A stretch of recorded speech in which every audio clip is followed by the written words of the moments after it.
Voin kan khual lian voi ni kan zubili lom na turata kan khual lian puvial rem ruat puya lo thenga khong in kan thut muna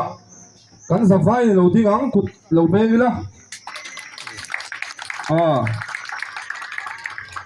puvial rem ruat puya kan lo lom se propoi si bran suai mengin si bai kan lo buk se ni president in ron suya Kodi khan kan program te kan soi tu kuta tonga anin tu le thati angin min kai soi don ani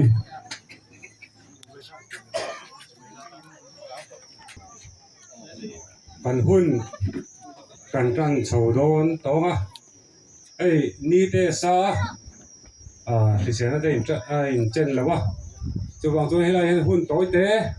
hun mà sao kan mang lóc đó na hun kan man chung in hay là hun là local tế thôi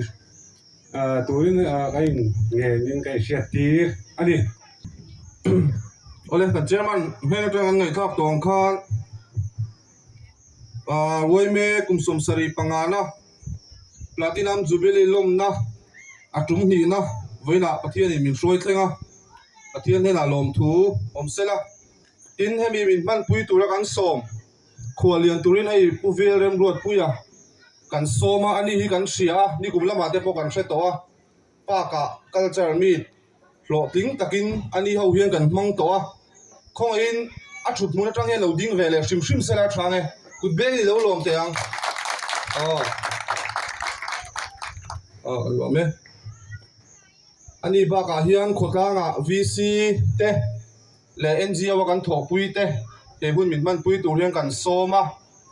soma te min ti do tin saka chunga lom thu kan soya tin a lo tin theina tura helai mun local woi member le woi me chang local zong te nen in zawai in rapui chi branch woi me platinum jubilee chi bai kan buk cheu ani voina hian section in elna volleyball le dead ball manga nei tura nia tin woi me chang te na tangin culture so beisei ani bok ani voina min shoi tu hi puzil sang zela branch finance secretary ania tin kunser mangtu tur hi ngalal som li ani executive committee member ani tin opening song kangwal ke vanal vena neina tangin beisei ani bok hola function man tumania lungphun honnate le hola function woi member zong te ne la man tumania tin heng ba ka hian alomna woi me aom don bok ani thotan nia hian zing dar soma tan turania program kim chang hi chu WhatsApp group lama te le tlang au mang te po in kan la in share ti le tura ngai la thange some yang rim mi lo ngai thang u Samuel apakhatna vung sari chang som pani chuti chuan Samuel chuan lungala a nispe le sen in kara chuan a phuna heile chen hi lalpan min puyani ti in a minga chuan Ebenezer avoa tile bung sari vek chang thuma in thin lung chu lalpa tan buat sai ula ama rong chau bol ro u ti chuan Philistia mi te kutata hi a chan chuak don cheu nia ti thleng kani se pathian in thu kan chiate kan zatan mal min som sak ro se pathian ma kunin chong cha yang u lalpa kan pathian min mangai tu hun rei to takachanga kan lo ruam man lok to ropui chi branch me platinum jubilee alumna lalpa chum ni na te klom takana ngina min shoi thin le wangin lom thu kan cheu cheni lalpa kan pathian mangai tu hei nangina I mule I shiat angin voina khol lian te nein lalpa hun limom tak lalpa namlam te le infiam na lamte nei tu mani a lalpa ni lengin kan hun man min kham thei tu khota nga chiat na te helaya hun mang tu te anat na le har satna sang theng thei laka nangin min vengin min ompuila lalpa I thua kan mu angkhan opui chi branch me te kum som sagi pangana theng thei turian nangma min puina le min shoina chau ani ti fapai so mingin kan non dile amen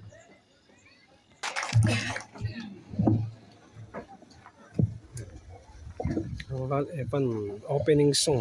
này đó nè.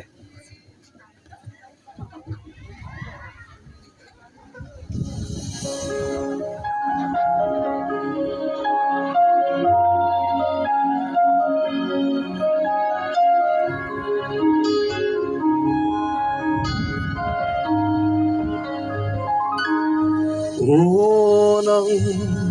cần lỡ cắm ba thiên y bình râu tùy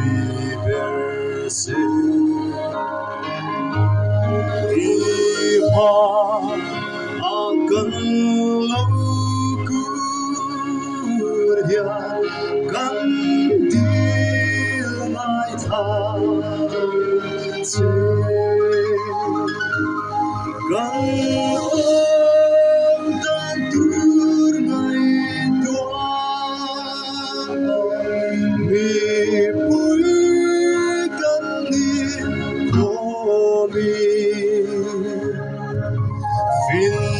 nào bụi mình về là mi rêu sa cắm chế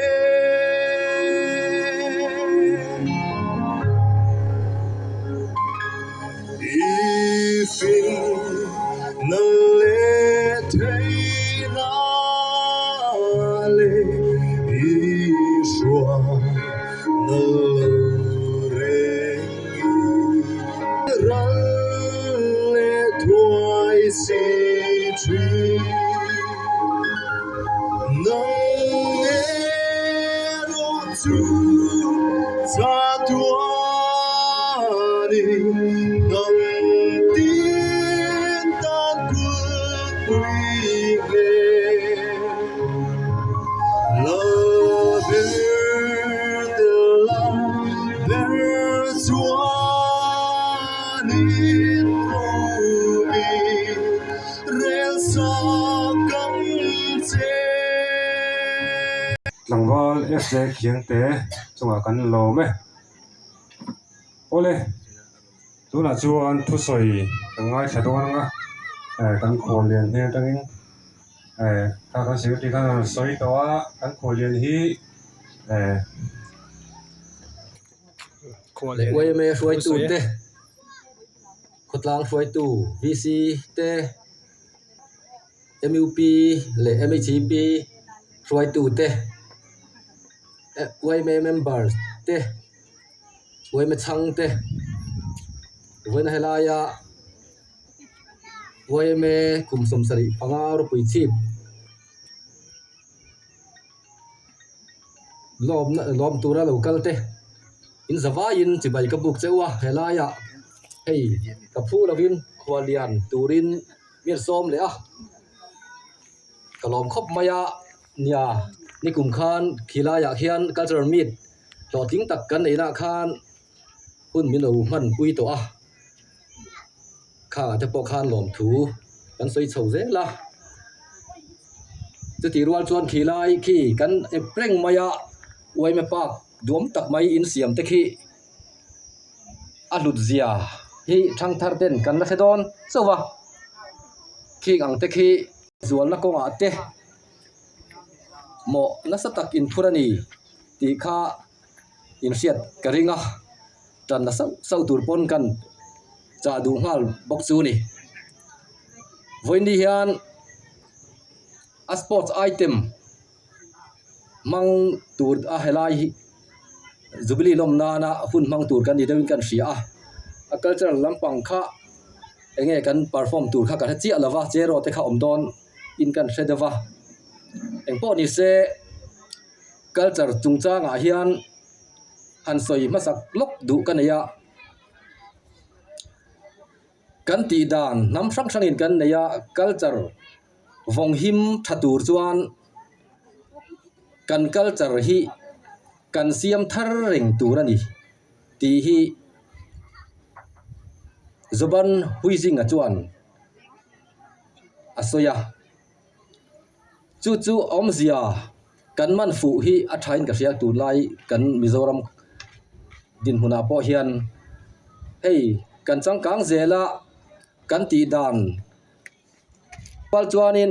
kan soilan tel du pakhat chu voini hian kan culture Mizo culture poimo tak mai chu kan lo nei kan ei zonna a hi kan culture hianin kan rin lut tel tok lovem o ti hi ngai tuana omin ka hria tun ma chuan kan culture chuanin tlang ram lo nei zooming hi kan ei zonna ani angin chap char kut kan kut sang sang pol kut te khatiang lo chuana po kha ni a kan culture in khana lungphum zo ka hi kan ei zonna ani chumi a po chu tinung tur hian oime voinia local te hianin kan ngai tu na kan man hi turin ka sia chu kan culture uiber lo neya in lom a lom te la lom tha te ne na beya din lung rual taka fe kong te sa ta kan in tom tur thil te na tlanga bei ho thin thok ho thin kan ni a chumi a chuan tun la ya lo nei dual te kha a lo ni ber to lo ti chu kan hria a chu ti lai reng chuan kan in ha na lung phum bera chu na tho mani in to del ani ti kan hria chumi konga chuan kan ei zonna